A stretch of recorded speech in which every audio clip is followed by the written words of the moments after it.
ओम श्री सरस्वत्यै नमः। नमस्कार। षष्ठ्याधिक-300तमी कक्षा। आज का हमारा सूत्र है अभ्यासे चर्चा 8457। अष्टाध्यायी जी में देखते हैं। ये देखिए अष्टाध्यायी सूत्र पाठ हैं। 8वां अध्याय है और उसका अंतिम चौथा पाद है। इसमें अभ्यासे चर्चा हमारा 8454 और इससे एक सूत्र पहले झलाम जश झशी। इसमें से झलाम और जश की अनुवृत्ति नीचे आएगी। और इससे पहले एक सूत्र है 8-2-108 तयोर यवावची संहितायाम। और ये बड़ा समझना चाहिए कि ये संहिता जो है 8-4-68 अर्थात 8वें अध्याय के अंतिम सूत्र तक जाता है। तो अष्टाध्यायी में 2 जगह संहिता का अधिकार है। ये दूसरा अधिकार है जो 8वें अध्याय का पूरा 3रा अध्याय और पूरा 4था अध्याय संहिता का अधिकार है। ये मन में याद रखना चाहिए। तो इस प्रकार यहाँ तयोर यवावची संहितायाम, इसमें से संहिता झलाम जश झशी से झलाम और जश। और ये अभ्यासे चर्चा पदानी जो है अभ्यासे सप्तमी विभक्ति एक वचनम, चर प्रथमा विभक्ति एक वचनम, च अव्यय, झलाम षष्ठी विभक्ति बहुवचनम, जश प्रथमा विभक्ति एक वचनम, संहितायाम सप्तमी विभक्ति एक वचनम। अब देखिए इसकी वृत्ति बनानी कितनी सरल हो जाती है। जो सप्तमी है तो उसमें कहेंगे इसमें, तो अभ्यास में चर और जश जो है प्रथमा है तो आदेश, चर और जश आदेश होता है। षष्ठी है तो के स्थान में, तो झलों के स्थान में चर और जश का आदेश होता है अभ्यास में संहिता के विषय में। कितना सरल है। देखिए वृत्ति अभ्यासे। अब अभ्यास में क्या, वर्तमाना नाम झलाम। जो पूर्वोभ्यासः सूत्र है, जो पहले आता है उसको द्वित्वम करने पर जो पहले आता है वो अभ्यास है। तो अभ्यास में जो वर्तमान झल हैं, वर्ण हैं, झल वर्ण हैं, उन झलों वर्णों के स्थान में चर आदेश होता है। और चकारात, ये च जो है इस चकार के कारण जश आदेश भी होता है। ठीक है, ये उदाहरण है, ये आज हम नहीं देख रहे हैं। हम तो कल हमने जो बभूव की व्युत्पत्ति देखी है उसमें करते करते अंत में हम भ अभूव तक पहुँचे थे, भ से ब। ये आज हम देखना चाहते हैं कि भ से ब बनाने के लिए अभ्यासे चर्चा किस प्रकार प्रयोग हुआ। ये देखिए ये हमारी वर्णमाला है। इसमें स्वर नहीं रखे गए हैं क्योंकि उनकी आवश्यकता नहीं है। तो यहाँ क ख इनका स्वर जो ध्वनि है वो सुनिए, क ख ग घ ङ। ठीक है, तो हमें ध्यान से सुनना है कि जो पहला और दूसरा है और तीसरा चौथा, तो पहला दूसरा और 5 एक ही जैसा है।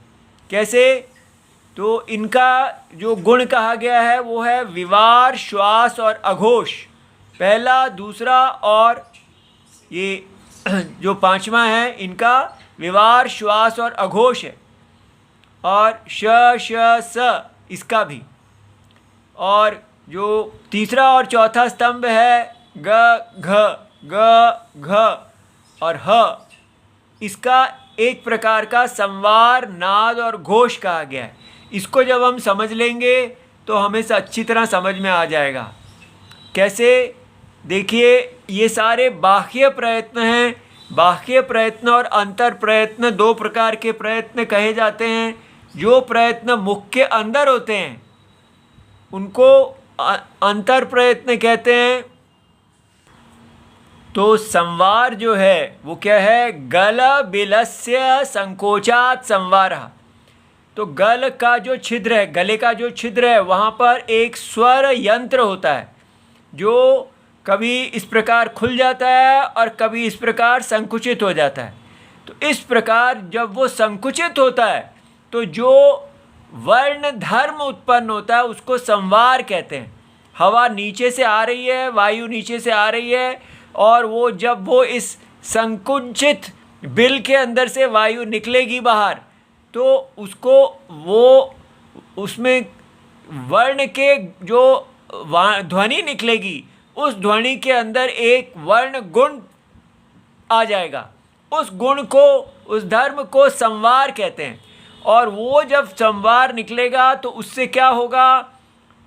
नाद पैदा होगा। तो संवृते कंठे नादः क्रियते। ठीक है, तो क्योंकि वो जो अब वायु है उसको स्वर तंत्रियों से अधिक घर्षण पैदा होगा।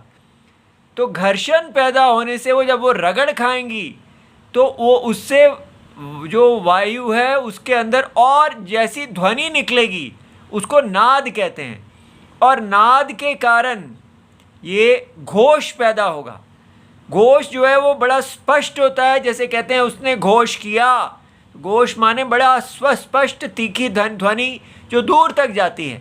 तो हमने देखा है कि संवार, नाद और घोष क्रम से जैसे ही गलबिल संकुचित होगा तो उसके कारण संवार, नाद और घोष उत्पन्न होगा।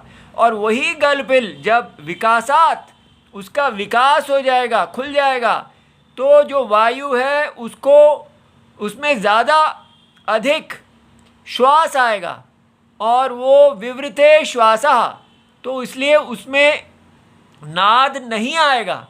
ठीक है, क्योंकि घर्षण नहीं होगा और अघोष का धर्म आ जाएगा। इस प्रकार ये हमको समझ लेना है।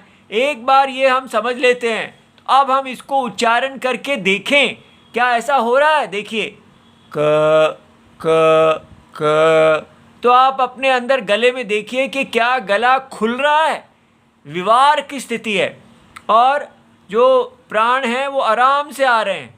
तो क क क ख ख, गले की खुलने की स्थिति दिख रही है। अब वहाँ से यहाँ जब जाते हैं क ख ग घ, देखिए आवाज़ जो है थोड़ी पतली हो रही है क्योंकि वो गला थोड़ा बंद हो रहा है। ठीक है, इसलिए संवार, नाद और घोष ये दोनों जो हैं दूर तक जाती हैं। तो 1, 2 और 5 जो हैं ये एक ही जैसी हैं, विवार, श्वास और अघोष। इसी प्रकार जो ये श श स है ये भी विवार, श्वास और अघोष है। ठीक है, और ह जो है वो संवार, नाद और घोष है। ये हमको समझ में आ गया। तो इसकी आप स्वयं अभ्यास करेंगे और देखेंगे। अब यहाँ कहा गया है कि हमको झलों के स्थान में जश और चर करने हैं। तो हम स्थाने अंतरतमः सूत्र 115 स्थाने प्राप्यमाणानाम अंतरतमः सदृशतमः आदेशः, जो बिल्कुल उसके जैसा है वैसा आदेश होगा। तो ये हमने देखना है झल का मतलब क्या होता है। तो झल मतलब ये झ से लेके ल तक सारे वर्ण, तो उसमें ये जो हैं ये इसका चौथा, ये जो चौथा है ये आ जाता है। ठीक है, और इस प्रकार 4 3 2 1, 4 3 2 1 और श श स ह और जश में 3, ठीक है ये वाला, और चर में 1 श श स, ये सारे वर्ण हो गए। अब हमको सदृशतमा से समझ में आ जाएगा कि क्योंकि 4 और 3 संवार, नाद और घोष हैं और तीसरा भी यही है, तो 4 और 3 में सदृशतमा के आधार पर हम ये तीसरा कर देंगे। और 2 और 1 जो है वो विवार, श्वास और अघोष हैं, तो उनके आधार स्थान पे चर हो जाएगा। और श श स के स्थान में श श स और ह के स्थान में कुहोस चुहु 7462 सूत्र से झ हो जाएगा और झ को फिर ज हो जाएगा इसी हिसाब से। और इस प्रकार हमारा ये खय, तो खयाम चरहा और 4 3 झश झशाम जश, तो हर वर्ग को वर्ग का ही होगा। देखिए जैसे ये तीसरा चौथे को तीसरा है तो भ को ब हो जाएगा, घ को द, ऐसे। ठीक है, इसी प्रकार हम समझ गए कि कैसे बभूव में भ को हमने ब किया। इति सर्वम शिवम प्रणाम।